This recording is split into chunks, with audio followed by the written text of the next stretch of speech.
नमस्कार दोस्तों, साहित्य समाधान के मंच से मैं डॉक्टर रीता गौड़ आपका हार्दिक स्वागत करती हूं, अभिनंदन करती हूं। दोस्तों, आज का सत्र फर्स्ट ग्रेड की जिस तैयारी में हम जुटे हुए हैं इतने समय से, उसका अंतिम सत्र है। तो सबसे पहले आपको परीक्षा की बहुत बहुत शुभकामनाएं, बेस्ट ऑफ लक। बहुत अच्छे से धैर्य पूर्वक बिना किसी घबराहट के अपना प्रश्न पत्र हल कीजिएगा, क्योंकि बिना धैर्य के, बिना घबराहट की स्थिति में प्रश्न पत्र में आते हुए प्रश्न भी गलत हो जाते हैं।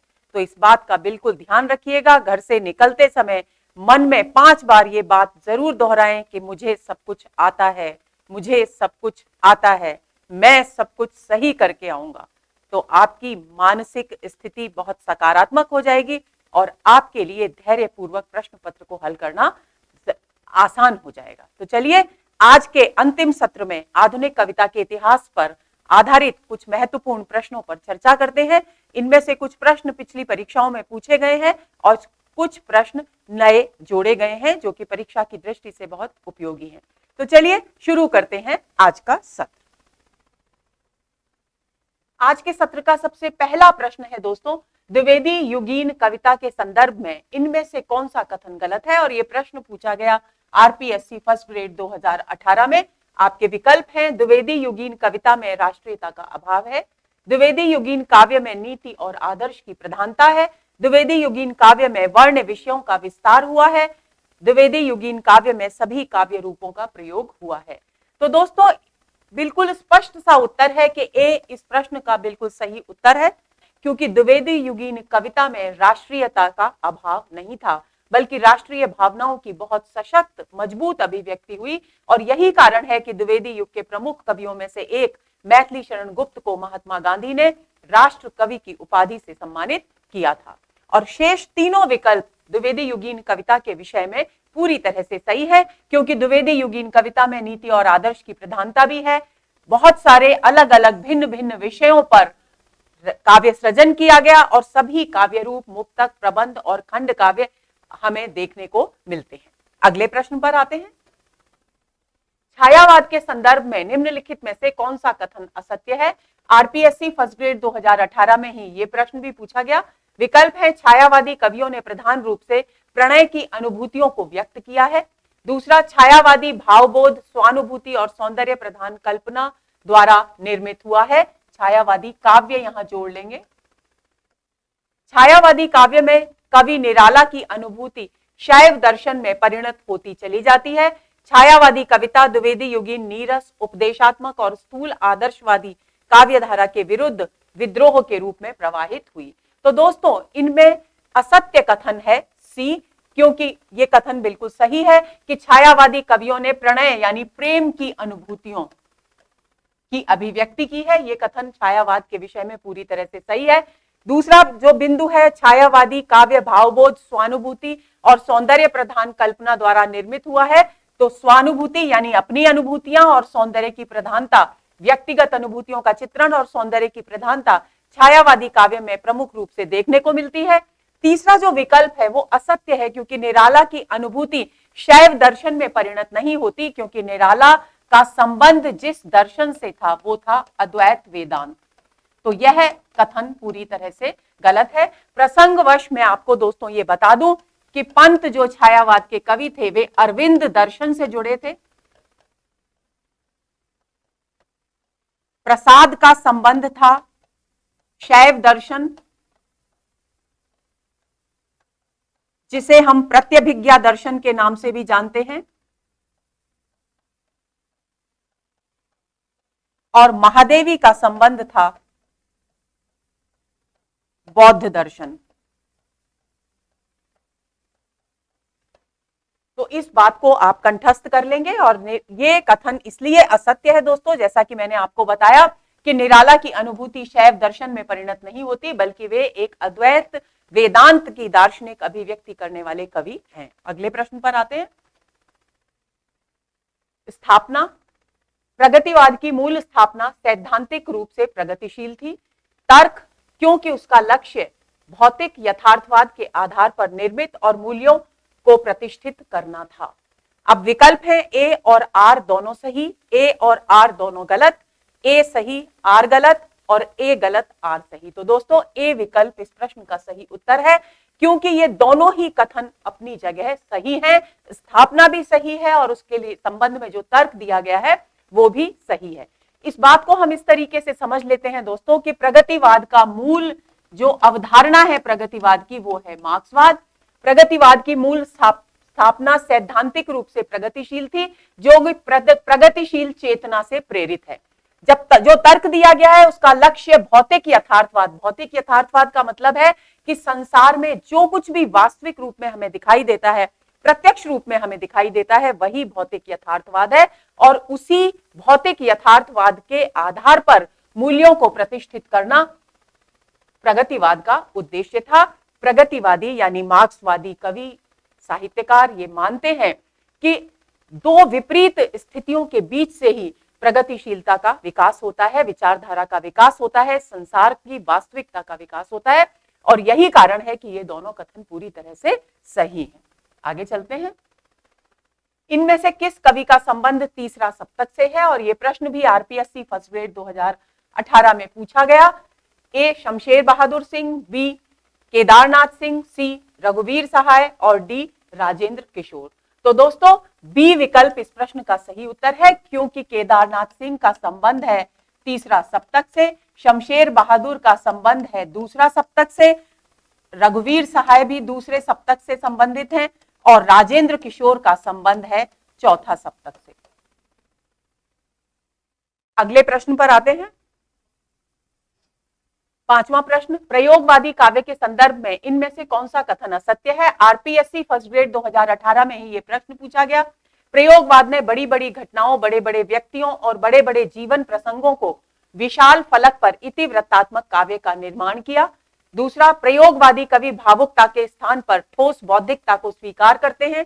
तीसरा, प्रयोगवादी कविता में मध्य वर्गीय व्यक्ति जीवन की समस्त जड़ता, कुंठा, अनास्था, पराजय और मानसिक संघर्ष के तत्व की अभिव्यक्ति है।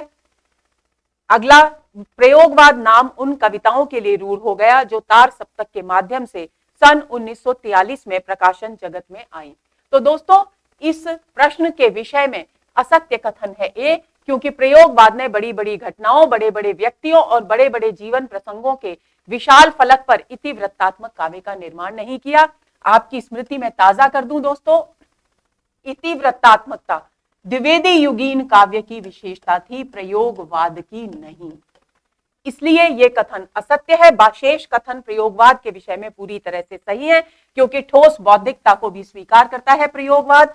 प्रयोगवाद में मध्य वर्गीय व्यक्ति की जड़ता, कुंठा, अनास्था, पराजय और मानसिक संघर्ष की भी अभिव्यक्ति हुई है। और इसके अलावा यह कथन भी सही है कि प्रयोगवाद 1943 में तार सप्तक के प्रकाशन के संबंध में जो कुछ भी तथ्य, जो कुछ भी काव्य उजागर हुआ, प्रकाश में आया, उसके विषय में, उसके संदर्भ में रूढ़ हो गया था। अगला प्रश्न, छायावाद के संदर्भ में इनमें से कौन सा कथन गलत है? आरपीएससी फर्स्ट ग्रेड 2018 में यह प्रश्न पूछा गया। छायावाद को अपना समर्थ आलोचक नंद दुलारे वाजपेयी के रूप में मिला। दूसरा, छायावाद के समानांतर चलने वाली प्रेम और मस्ती की काव्यधारा के एक प्रमुख कवि हरिवंश राय बच्चन है। सी, छायावाद की राष्ट्रीय सांस्कृतिक काव्यधारा के एक प्रमुख कवि राधा कृष्ण दास हैं।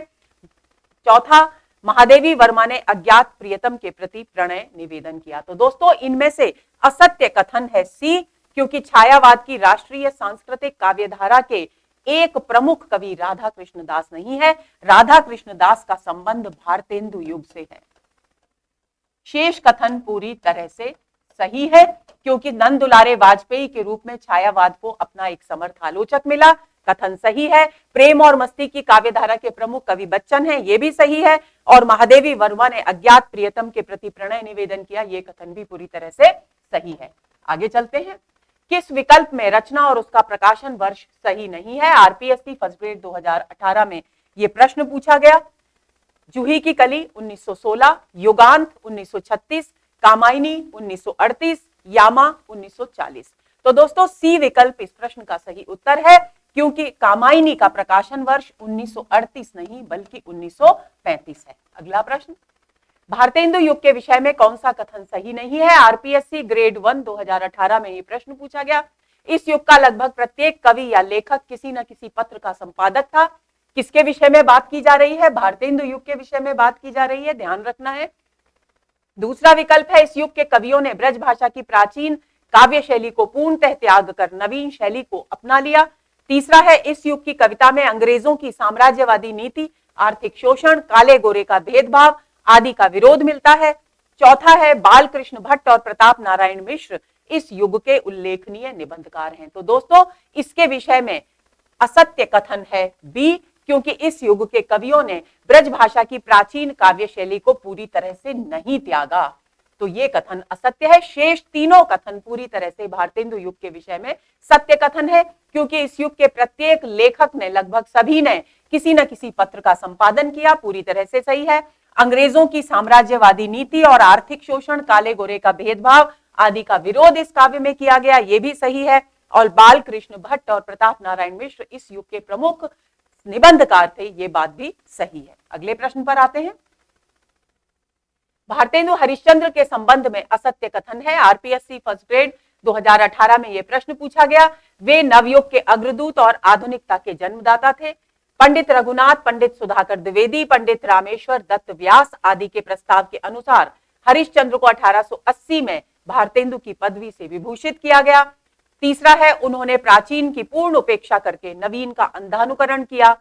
चौथा है, उन्होंने अंग्रेजों की प्रशंसा तो की, किंतु अपनी आत्मा और अपने व्यक्तित्व का हनन नहीं किया। तो दोस्तों, सी विकल्प असत्य कथन है भारतेंदु के विषय में, क्योंकि उन्होंने प्राचीन की पूर्ण उपेक्षा नहीं की और ना ही नवीन का अंधानुकरण किया। दोनों के बीच सामंजस्य स्थापित करते हुए उन्होंने काव्य का सृजन किया। ऐसी स्थिति में सी विकल्प इस प्रश्न का सही उत्तर है। आगे चलें। द्विवेदी युग के विषय में कौन सा कथन सही नहीं है? आरपीएससी ग्रेड 1 2018 में पूछा गया। इस युग का नामकरण आचार्य हजारी प्रसाद द्विवेदी के नाम के आधार पर किया गया है।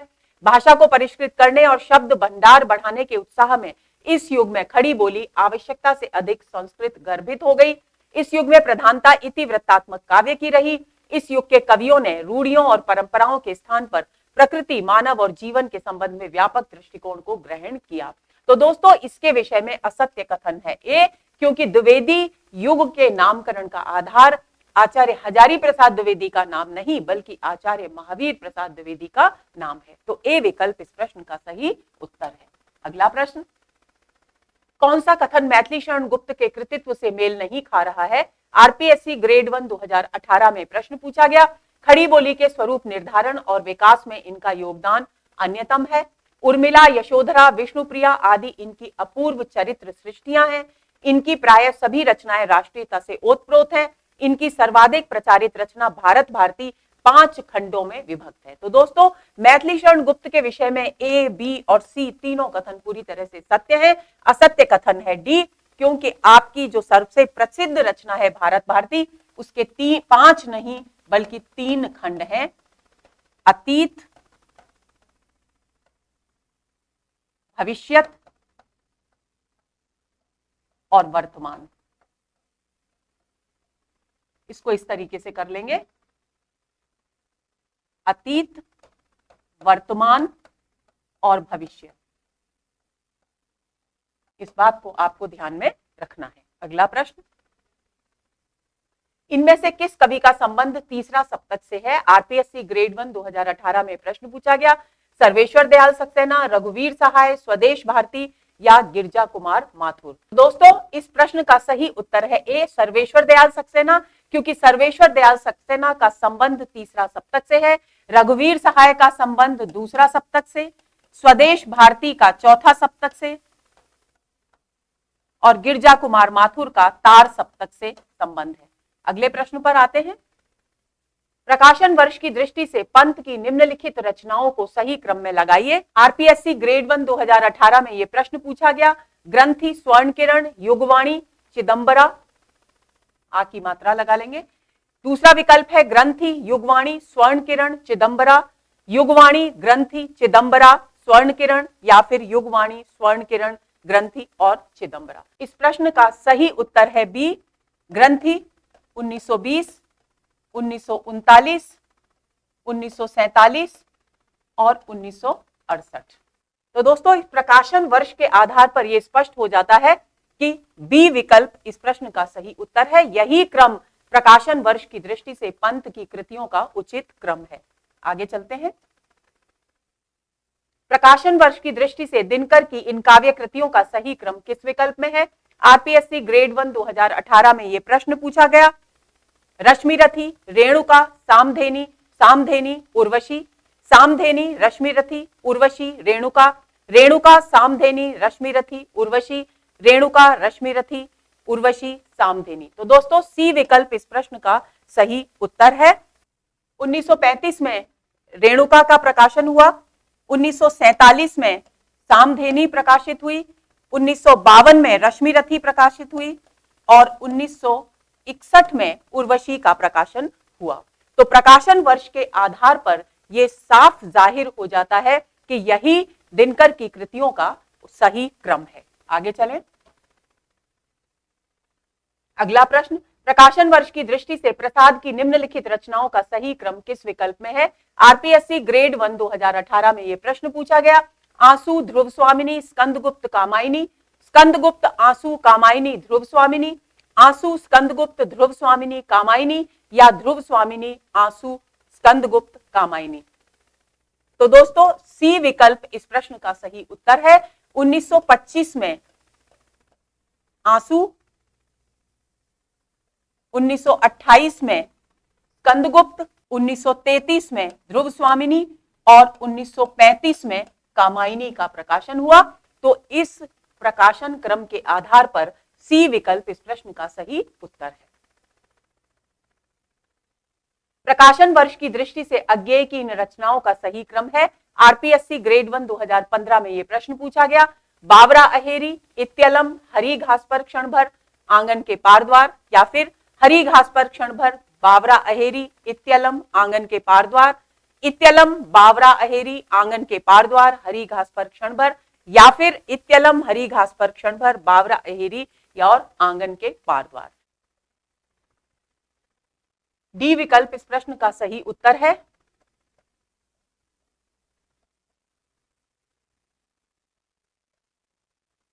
छियालीस, 49,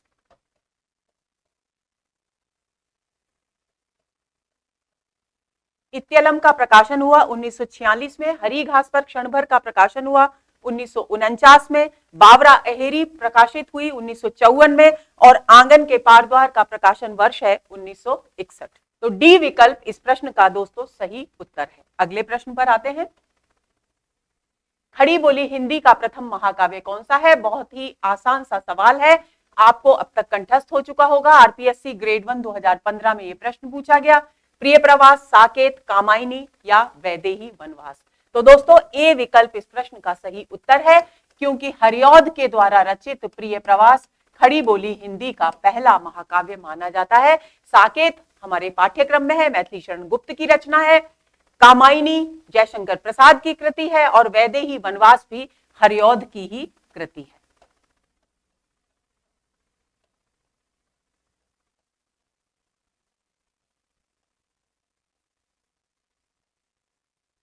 इस बात को ध्यान में रखेंगे। तो ए विकल्प इस प्रश्न का सही उत्तर है।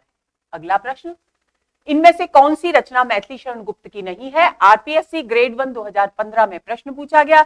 रंग में भंग, भारत भारती, द्वापर और वैदेही वनवास।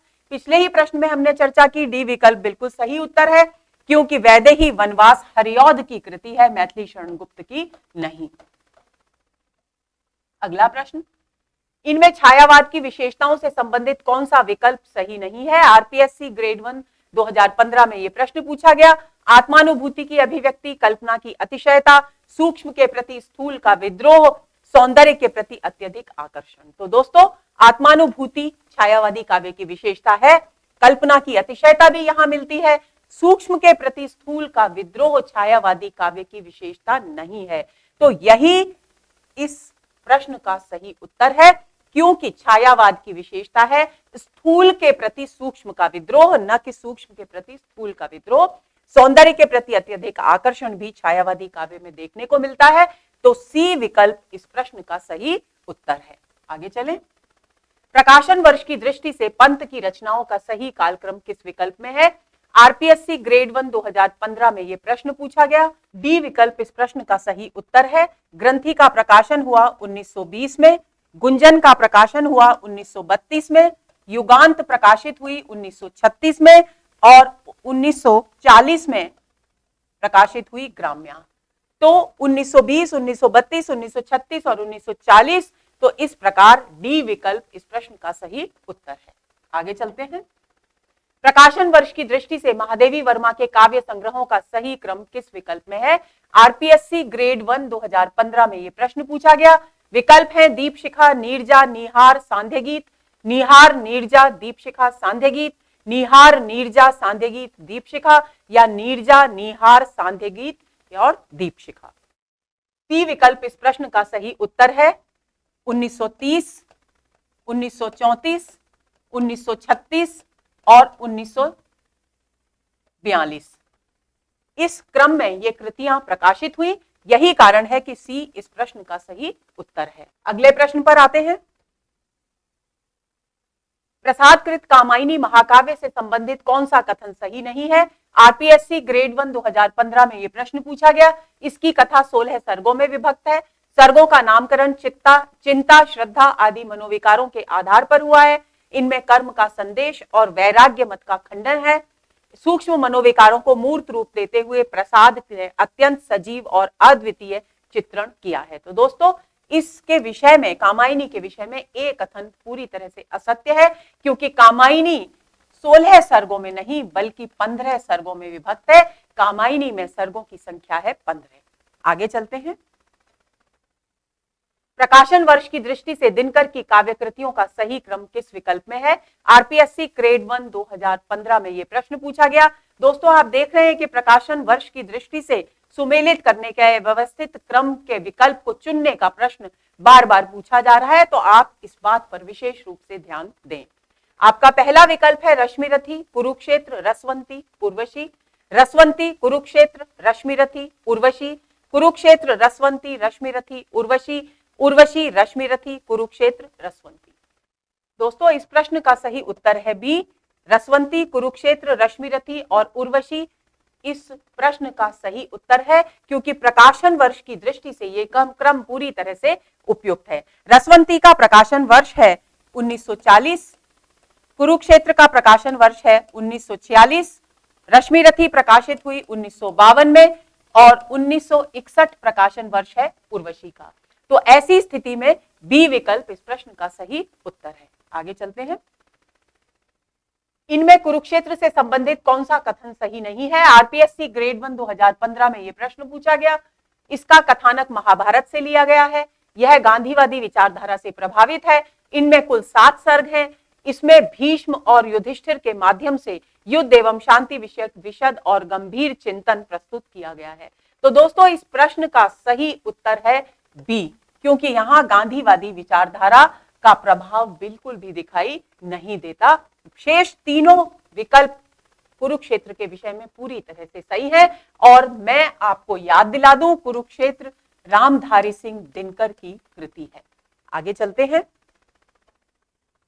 इनमें से किस कवि की रचनाएं तार सप्तक में संकलित नहीं है? आरपीएससी ग्रेड 1 2015 में प्रश्न पूछा गया। धर्मवीर भारती, प्रभाकर माचवे, रामविलास शर्मा या मुक्तिबोध। तो ए विकल्प इस प्रश्न का सही उत्तर है, क्योंकि प्रभाकर माचवे, रामविलास शर्मा और मुक्तिबोध इन तीनों की रचनाएं तार सप्तक में संकलित है। तार सप्तक से ही दोस्तों प्रयोगवाद की शुरुआत हुई थी। इसका संपादन किया था अज्ञेय ने 1943 में। और इस सप्तक में धर्मवीर भारती की रचनाएं संकलित नहीं है। अगला प्रश्न, इनमें से किस कवि की रचनाएं चौथा सप्तक में संकलित नहीं है? राजकुमार कुंभज, स्वदेश भारती, शमशेर बहादुर या नंद किशोर आचार्य। तो सी विकल्प इस प्रश्न का सही उत्तर है। शमशेर बहादुर दूसरा सप्तक के कवि हैं दोस्तों। इनकी रचनाएं चौथा सप्तक में संकलित नहीं है। रघुवीर सहाय की कविता कैमरे में बंद अपाहिज का मूल भाव क्या है? आरपीएससी ग्रेड 1 2013 में यह प्रश्न पूछा गया। अपाहिज की पीड़ा, दूरदर्शन कार्यक्रमों को प्रस्तुत करने की प्रविधि, दूरदर्शन पर कार्यक्रम प्रस्तुति की विडंबना का सच, दूरदर्शन के दर्शकों को प्रभावित करना। तो सी विकल्प इस प्रश्न का सही उत्तर है, क्योंकि कैमरे में बंद अपाहिज नामक जो कविता है रघुवीर सहाय की, उसमें दूरदर्शन पर कार्यक्रम प्रस्तुति की विडंबना के सच को बहुत क्रूरता पूर्वक सच्चाई यथार्थ के साथ उद्घाटित किया गया है। संभवतः ये कविता भी आप में से अधिकांश ने पढ़ी होगी, क्योंकि ये कविता पाठ्यक्रम में भी प्रस्तावित रही है। आगे चलते हैं। निम्नलिखित युग्मों में से कौन सा युग्म सही नहीं है? प्रसाद, स्वर्णधूली, निराला, तुलसीदास, दिनकर, रश्मिरथी, महादेवी, सांध्य गीत। तो दोस्तों ए विकल्प इस प्रश्न का सही उत्तर है, क्योंकि स्वर्णधूली सुमित्रानंदन पंत की कृति है, जयशंकर प्रसाद की नहीं। शेष तीनों विकल्प पूरी तरह से सही है। निराला के द्वारा तुलसीदास की रचना की गई, दिनकर ने रश्मिरथी लिखी और महादेवी वर्मा ने सांध्य गीत। अगले प्रश्न पर आते हैं। इनमें से किस कवि का संबंध तार सप्तक से नहीं है? आरपीएससी ग्रेड 1 2013 में यह प्रश्न पूछा गया। देखिए दोस्तों, सप्तकों से संबंधित प्रश्न भी बार बार परीक्षाओं में पूछे जा रहे हैं, तो चारों सप्तकों के नाम आप कंठस्थ कर ले। और एक और बात प्रसंगवश में आपको बता दूं कि पहला सप्तक नाम की कोई कृति अज्ञेय की नहीं है। पहले सप्तक का नाम है तार सप्तक, और उसके बाद पहला तार सप्तक, दूसरा तार सप्तक, कई कृतियों में, कई किताबों में ये सब लिखा मिलता है, लेकिन ये गलत है। तार सप्तक जो पहला है उसका नाम तार सप्तक है, उसके बाद दूसरा सप्तक, तीसरा सप्तक और चौथा सप्तक नाम से सप्तकों का प्रकाशन हुआ था। पहला तार सप्तक, दूसरा तार सप्तक, इस तरह का कोई क्रम नहीं है, तो इस बात को आप ध्यान में रखेंगे। तो इनमें से किस कवि का संबंध तार सप्तक से नहीं है? रघुवीर सहाय, अज्ञेय, मुक्तिबोध और रामविलास शर्मा। तो ए रघुवीर सहाय इसका उत्तर है, क्योंकि दूसरा सप्तक के कवि हैं रघुवीर सहाय। अज्ञेय, मुक्तिबोध और रामविलास शर्मा की कविताएं तार सप्तक में संकलित की गई हैं। अगला प्रश्न, किस आलोचक ने छायावाद को स्थूल के प्रति सूक्ष्म का विद्रोह कहा है? आरपीएससी ग्रेड 1 2013 में पूछा गया। छायावाद के विषय में बहुत ही महत्वपूर्ण कथन है, एक तरह से ये परिभाषा मानी जाती है छायावाद की। ऑप्शंस है नगेंद्र नंदुलारे वाजपेयी, इंद्रनाथ मदान या देवराज। तो ए विकल्प इस प्रश्न का सही उत्तर है, क्योंकि डॉक्टर नगेंद्र ने ही छायावाद को स्थूल के प्रति सूक्ष्म का विद्रोह कहा है। आगे चलें। काव्य संग्रह और उनके रचनाकारों की दृष्टि से कौन सा विकल्प सही नहीं है? आरपीएससी ग्रेड 1 2013 में प्रश्न पूछा गया। धूमिल, संसद से सड़क तक, अज्ञेय, आंगन के पार द्वार, कुंवर नारायण, काठ की घंटियां, धर्मवीर भारती, कनुप्रिया। तो दोस्तों सी विकल्प इस प्रश्न का सही उत्तर है, क्योंकि ये दोनों कृति और कृतिकार का मेल बिल्कुल सही है। चौथा विकल्प भी बिल्कुल सही है। कुंवर नारायण की कृति नहीं है काठ की घंटियां, बल्कि काठ की घंटियां कृति है सर्वेश्वर दयाल सक्सेना की। इस बात को आप ध्यान में रखेंगे।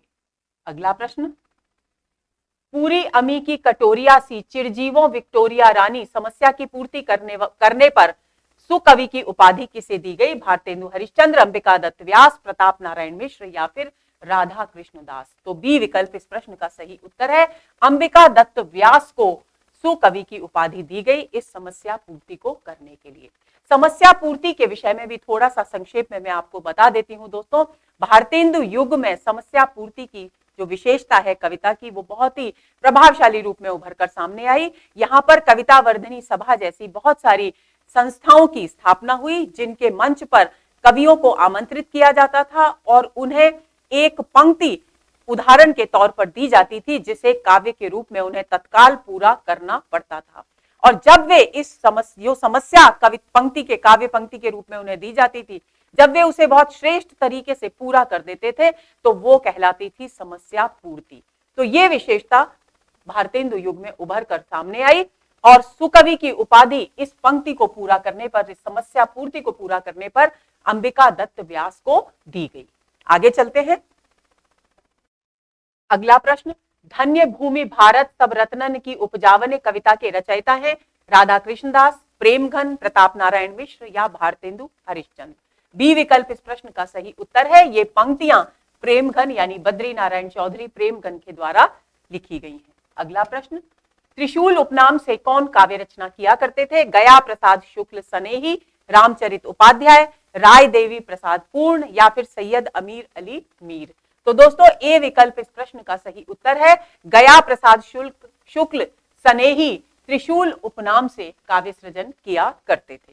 आगे चलते हैं।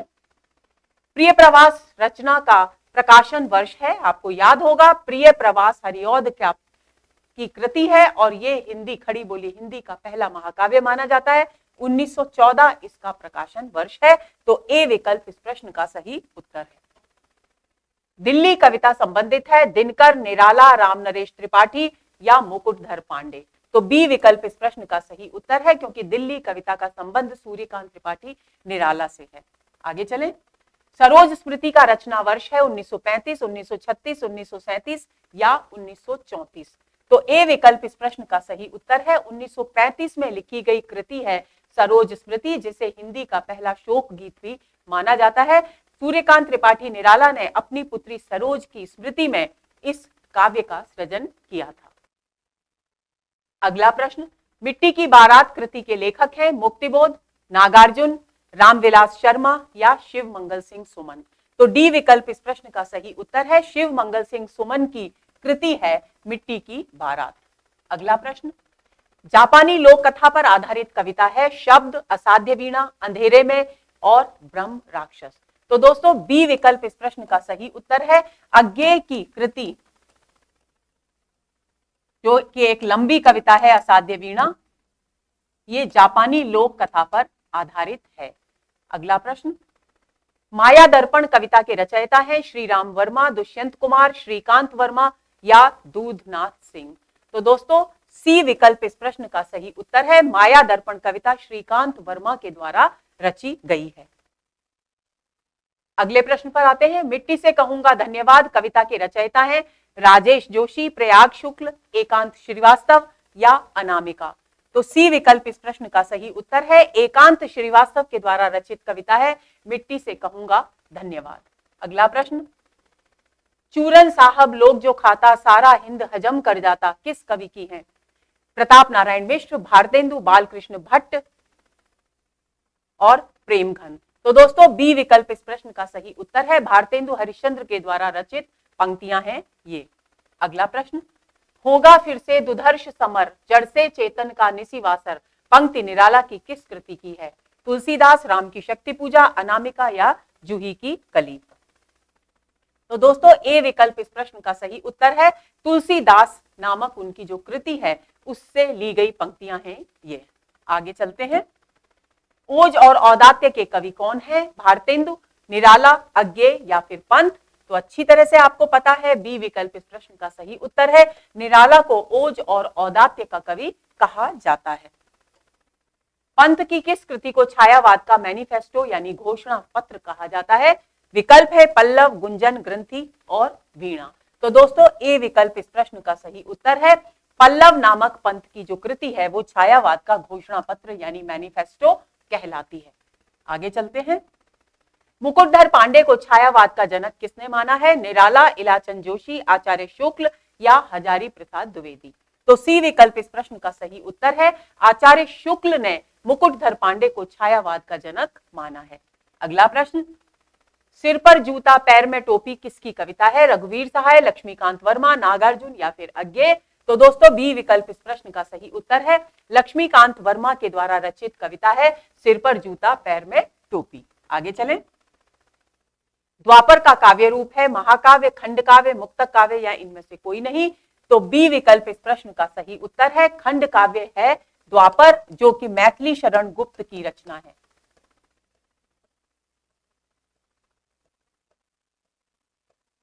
अगला प्रश्न, प्रकाशन वर्ष के आधार पर इन रचनाओं का सही अनुक्रम है वीणा, पल्लव, परिमल, परिमल, वीणा, पल्लव, पल्लव, वीणा, परिमल या वीणा, परिमल, पल्लव।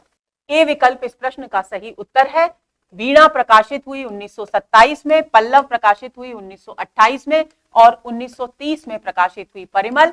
दोस्तों ये दोनों कृतियां पंत की हैं, लेकिन परिमल के रचनाकार हैं निराला, इस बात को आपको ध्यान में रखना है। अगले प्रश्न पर आते हैं।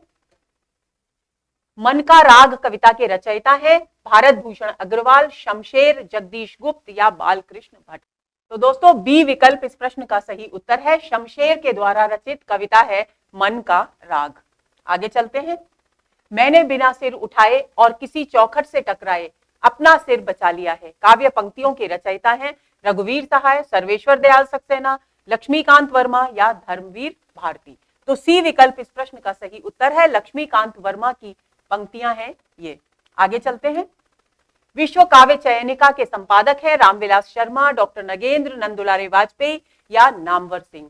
तो बी विकल्प इस प्रश्न का सही उत्तर है। विश्व काव्य चयनिका नामक ग्रंथ का संपादन डॉक्टर नगेंद्र के द्वारा किया गया। अगला प्रश्न, साक्षी रहे वर्तमान कविता के रचनाकार का नाम है पंत, गिरजा कुमार माथुर, नेमी चंद जैन या फिर वेणु गोपाल। तो बी विकल्प इस प्रश्न का सही उत्तर है। गिरजा कुमार माथुर के द्वारा रचित है साक्षी रहे वर्तमान।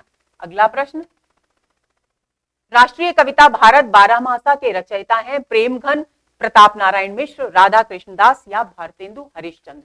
तो दोस्तों सी विकल्प इस प्रश्न का सही उत्तर है। अगले प्रश्न पर चलते हैं। भारतेंदु हरिश्चंद्र के काव्य की विशेषता नहीं है अंग्रेजी शासन के प्रति प्रशंसा और विरोध के भाव की समान अभिव्यक्ति, लोकगीत की शैली पर सामाजिक कविता की रचना, प्रकृति का उद्दीपन रूप में चित्रण या राष्ट्रीय स्वर। तो दोस्तों सी विकल्प इस प्रश्न का सही उत्तर है। यहां प्रकृति के उद्दीपन रूप का चित्रण नहीं किया गया है। शेष सभी विकल्प यहां भारतेंदु की कविता के विषय में पूर्णतः सत्य हैं। अगले प्रश्न पर आते हैं। महावीर प्रसाद द्विवेदी की काव्य रचना की विशेषता नहीं है वर्ड्सवर्थ का प्रभाव, इतिवृत्तात्मकता, संस्कृत वृत्तों का प्रयोग और गद्यात्मकता। तो ए विकल्प इस प्रश्न का सही उत्तर है। शेष तीनों विशेषताएं महावीर प्रसाद द्विवेदी की काव्य रचना में दिखाई देती हैं। आगे चलते हैं। विसंगत अनुक्रम छांटिए, जयद्रथ वध 1910, भारत भारती 1912, द्वापर 1936, पंचवटी 1924। तो दोस्तों डी विकल्प इस प्रश्न का सही उत्तर है क्योंकि पंचवटी का प्रकाशन वर्ष है 1925। अगले प्रश्न पर आते हैं। एक भारतीय आत्मा किस कवि को कहा जाता है? महावीर प्रसाद द्विवेदी, मैथिली शरण गुप्त, माखनलाल चतुर्वेदी या अयोध्या सिंह उपाध्याय। तो सी विकल्प इस प्रश्न का सही उत्तर है। माखनलाल चतुर्वेदी को एक भारतीय आत्मा कहकर संबोधित किया जाता है।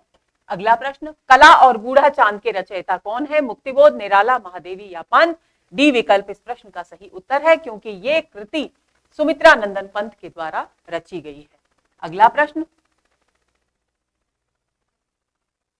राहों के अन्वेषी किसे कहा गया? तार सप्तक के कवियों को, दूसरा सप्तक के कवियों को, तीसरा सप्तक के कवियों को या फिर चौथा सप्तक के कवियों को। तो दोस्तों ए विकल्प इस प्रश्न का सही उत्तर है क्योंकि तार सप्तक की भूमिका में प्रयोगवादी कवियों को राहों के अन्वेषी कहकर पुकारा है अज्ञेय ने। आगे चलें।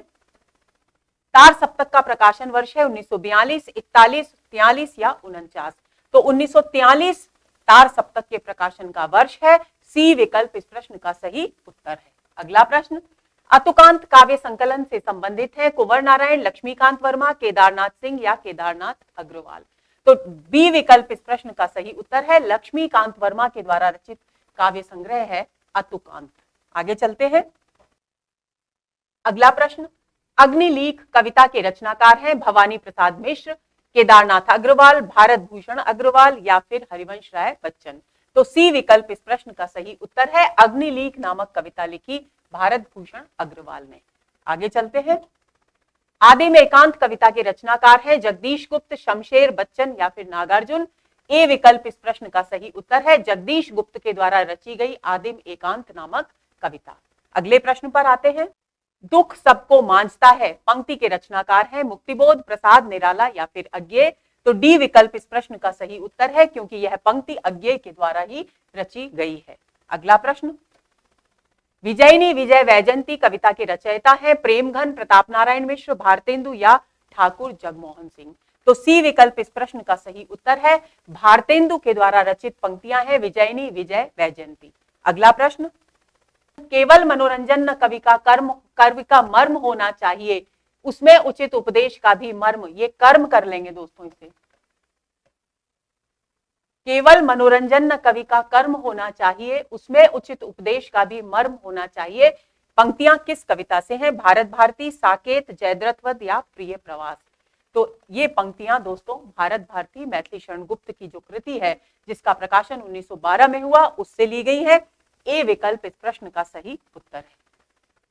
पंचवटी कविता के रचयिता कौन है? निराला, पंत, प्रसाद, या मैथिली शरण गुप्त? तो डी विकल्प इस प्रश्न का सही उत्तर है। मैथिली शरण गुप्त के द्वारा रचित कृति है पंचवटी। चिदंबरा काव्य के रचयिता कौन है? प्रसाद, निराला, पंत या राम नरेश त्रिपाठी? तो पंत के द्वारा रचित काव्य कृति है चिदंबरा। अगले प्रश्न पर आते हैं। छायावादी काव्य का केंद्रीय भाव नहीं है नारी का अबला रूप में चित्रण, प्रकृति का सूक्ष्म चित्रण, वैयक्तिक भावों के आरोह अवरोह की प्रधानता, मानवतावादी जीवन दृष्टि? तो ए विकल्प इस प्रश्न का सही उत्तर है, क्योंकि छायावादी काव्य में नारी का अबला के रूप में चित्रण नहीं किया गया है, बल्कि उसे एक सबला व्यक्तित्व के रूप में, एक सबल और प्रभावशाली व्यक्तित्व के रूप में चित्रित किया गया है। शेष तीनों विकल्प छायावादी काव्य के विषय में पूरी तरह से सत्य हैं। यात्री नाम से नागार्जुन किस भाषा में कविताएं लिखते थे? खड़ी बोली, मैथिली, उर्दू या फिर ब्रजभाषा? तो बी विकल्प इस प्रश्न का सही उत्तर है। यात्री नाम से नागार्जुन मैथिली भाषा में कविताएं लिखा करते थे।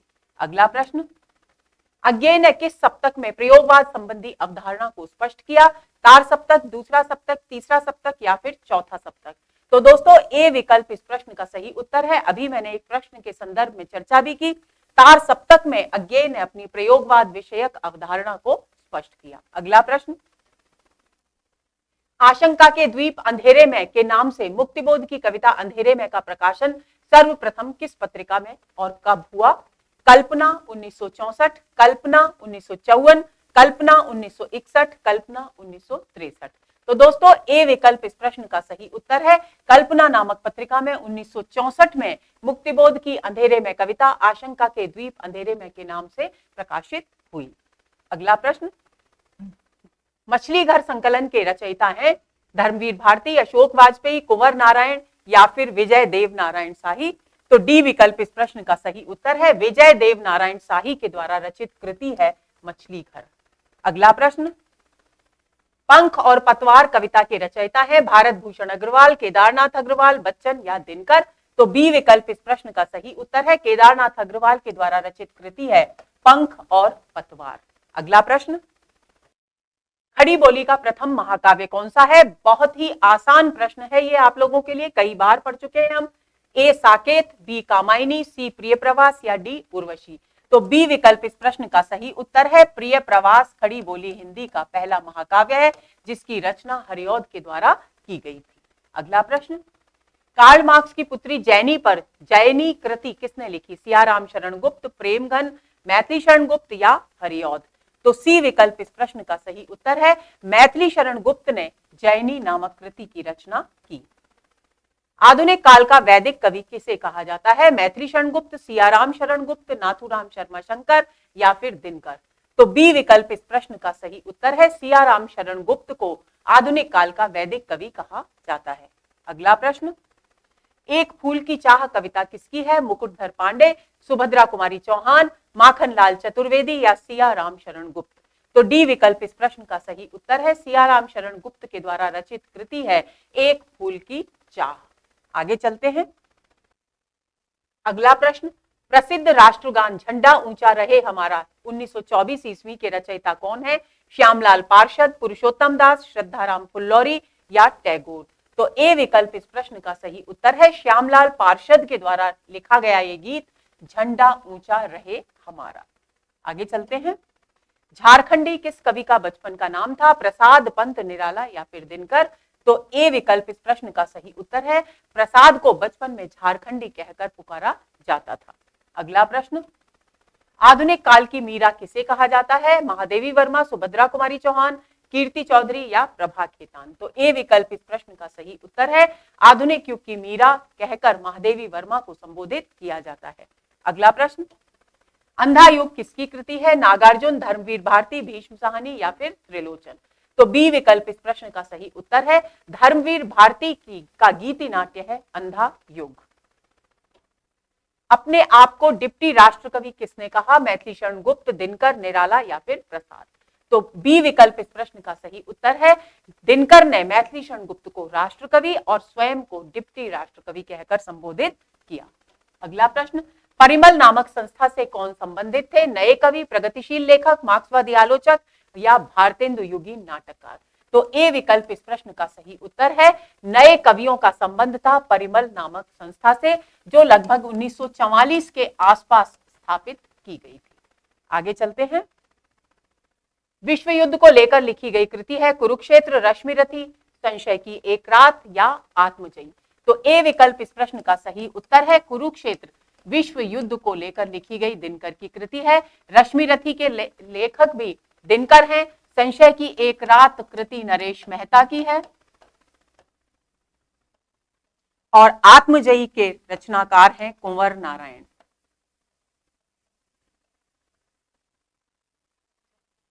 तो दोस्तों, ये हुआ हमारा आज का सत्र। उम्मीद करती हूं कि ये सत्र आपके लिए बहुत बहुत उपयोगी साबित होगा। तो अब परीक्षा की तैयारी पर से अपना ध्यान एक पल के लिए भी मत हटाइए। रिवीजन करते रहिए, आत्मविश्वास और धैर्य को सहेज कर संजो कर रखिए और पूरे विश्वास के साथ परीक्षा भवन में जाइए, परीक्षा दीजिए और आनंद का, प्रसन्नता का, खुशी का समाचार हम तक जरूर पहुंचाइए। प्रतीक्षा रहेगी। नमस्कार।